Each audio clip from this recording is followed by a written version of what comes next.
This is Democracy Now!, democracynow.org, The War and Peace Report. I'm Amy Goodman. As we continue our conversation with the world-renowned author Arundhati Roy, voting has just begun in India, in the largest election the world has ever seen. About 815 million Indians are eligible to vote over the next 5 weeks. The number of eligible voters in India is larger than the total population of the United States and European Union combined. Arundhati Roy won the Booker Prize in 1997 for her novel The God of Small Things. Her latest book is called Capitalism, A Love Story. Democracy Now's That Capitalism, A Ghost Story. Democracy Now's Nermeen Sheikh and I talked to Arundhati Roy about the changes in India she describes in her latest book and the implications for the elections. So I'm talking about how when you have this kind of control over all business, over the media, over its essential infrastructure, electricity generation, information, everything, then you just field your pet politicians. And right now, for example, what's happening in India is that one of the reasons that is being attributed to the slowdown of the economy is the fact that there is a tremendous resistance to all of this from the people on the ground, from the people who are being displaced, in the forests, it's the Maoist guerrillas, in the villages, it's all kinds of people's movements, all of whom are, of course, being called Maoists. And now there is you see, these economic policies, these new economic policies cannot be implemented except with coercive state violence.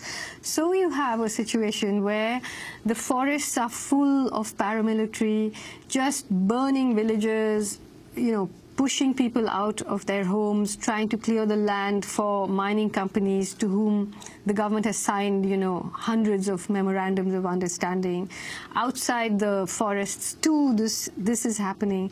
So there is a kind of war which, of course, always existed in India. There hasn't been a year when the Indian army hasn't been deployed against its own people. I mean, I'll talk about that later. Since independence, since 1947, But now the plan is to deploy them.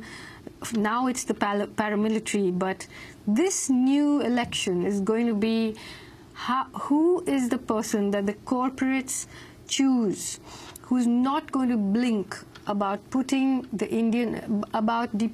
Indian army against the poorest people in this country, and pushing them out to give over those lands, those rivers, those mountains to the major mining corporations. So this is what we are being prepared for now. The Air Force, the Army, going into the heart of India now.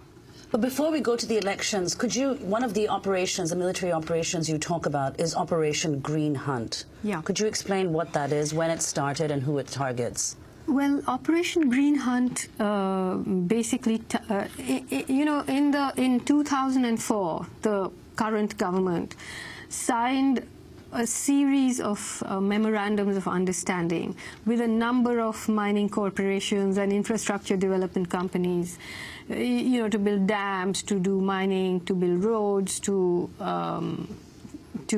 move India into this space where, as the Home Minister at the time said, he wanted 75% of India's population to live in cities, which is, moving, social engineering really, moving 500 million people or so out of their homes. And so then they came up against this very, very militant resistance from the ground. As I said, in the forests, there were armed Maoist guerrillas.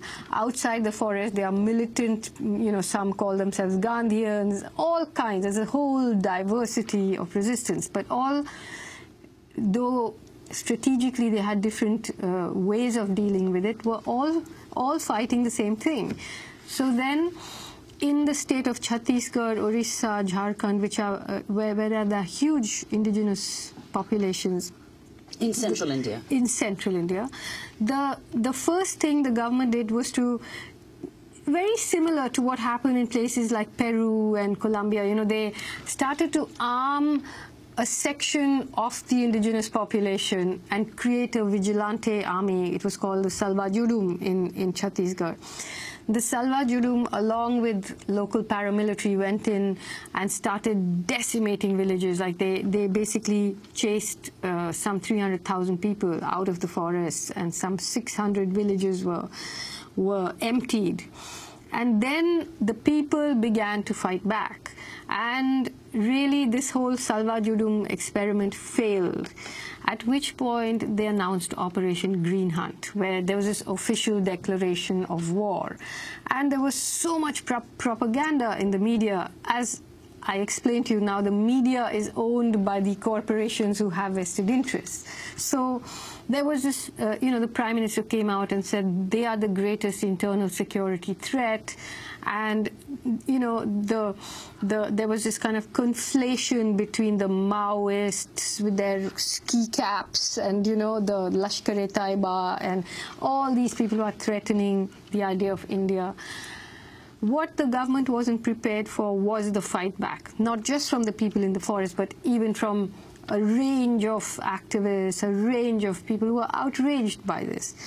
And they passed these laws which meant that anybody could be called a Maoist and, a threat to security. And thousands, even today, there are thousands of people in jail under, sedition, under the Unlawful Activities Prevention Act, and so on. And but that was Operation Green Hunt. But that too ran aground because it's a very difficult terrain, and so now the idea is to deploy the army. And now the corporations feel that this past government didn't have the nerve to send out the army, that it blinked. And so this is the Congress Party. The Congress Party and its allies. So now all the big corporations are backing the 3 times Chief Minister of the state of Gujarat, the western state of Gujarat, who has proved his mettle, by being an extremely hard and cold-blooded Chief Minister, who is now, he is, of course, best known for having presided over a pogrom against Muslims in Gujarat. So talk about who Modi is. This moves us into the election of April. It's going to be the largest election in the world. Who the contenders are, who this man is who could well become the head of India, who the United States has not granted a visa to in years because of what you're describing.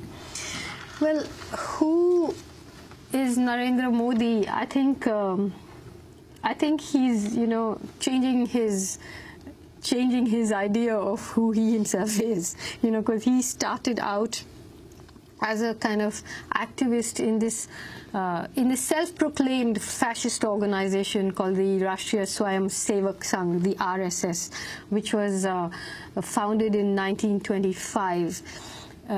Who the heroes of the RSS were Mussolini and Hitler. Even today, the Bible of the RSS has written by a man called Golwalkar, says the Muslims of India are like the Jews of Germany. And so they have a very clear idea of India as a Hindu nation, very much like, the Hindu version of Pakistan. Where you're saying the Muslims should be eradicated. Where they should be either made to live as second-class citizens, or they should move to Pakistan. Yeah, or they should move to Pakistan, or if they don't behave themselves, they should just be killed, So this is a very old, Modi didn't invent it, but he and even the former BJP Prime Minister Vajpayee, the former Home Minister Advani, all of these are members of the RSS. The RSS is an organization which has 40 or 50,000 units across India.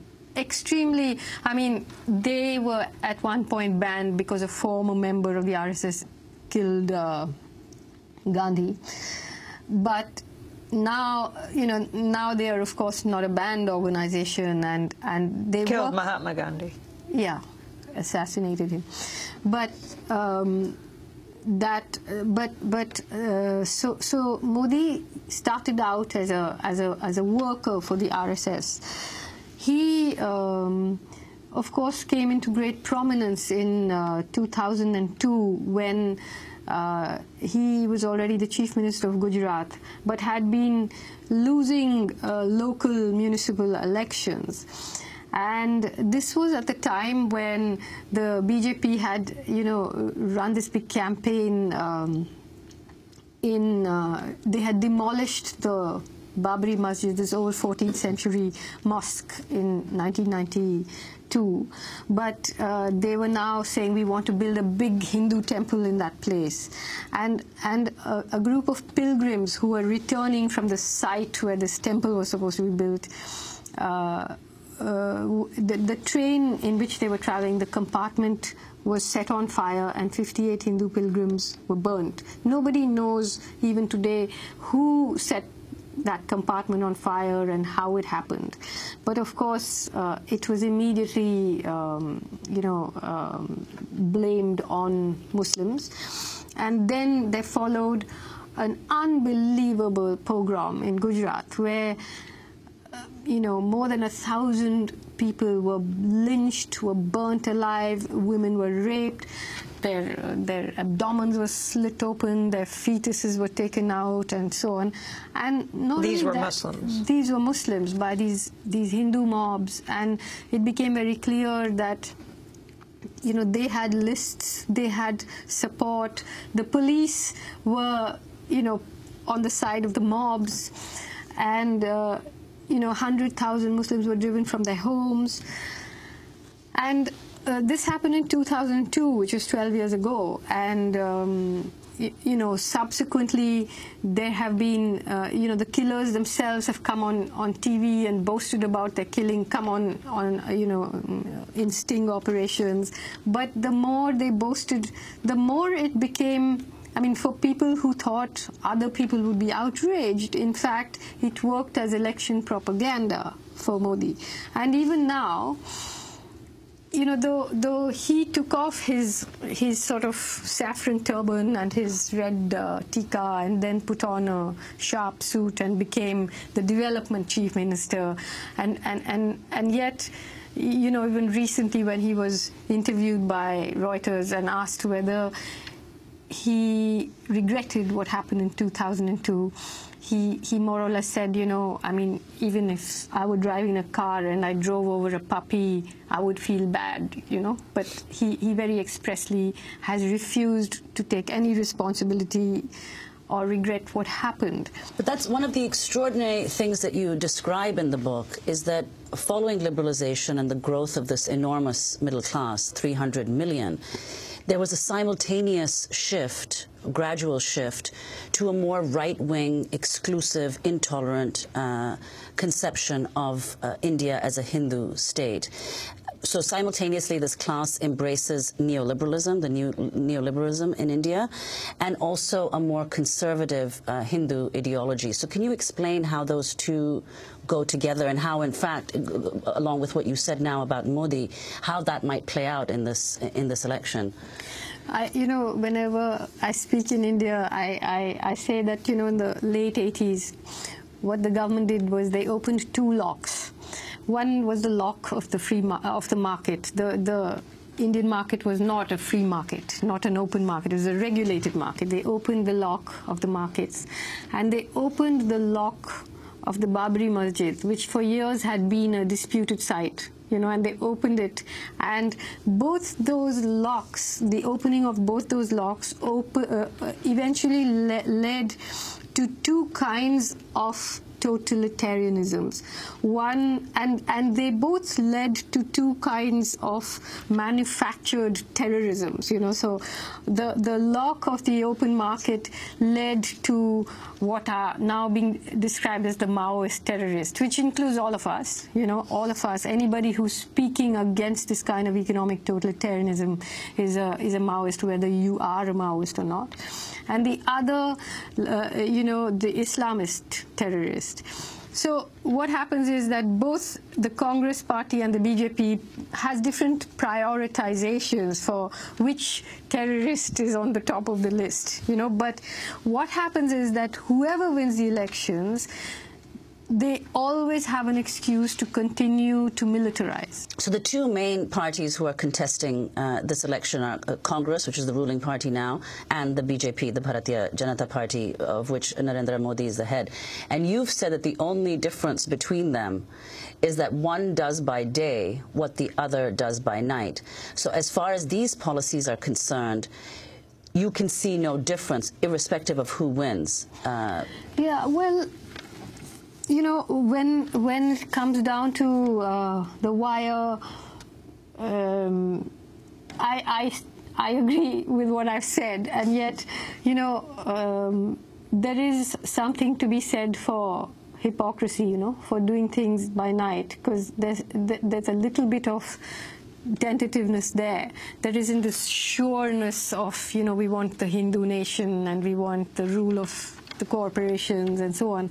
But yes, I mean, what happens is that everybody knows it's like whoever is in power gets 60% of the cut, and whoever's not in power gets 40%. That's how the corporates work. They, you know, they have enough money to pay the government and the opposition, and all these institutions of democracy have been hollowed out, and, you know, their shells have been placed back, and we continue this sort of charade in some ways. Indian writer Arundhati Roy, author of the new book, Capitalism, A Ghost Story. India is in the midst of the largest election in world history. We'll be back with Arundhati Roy in a minute.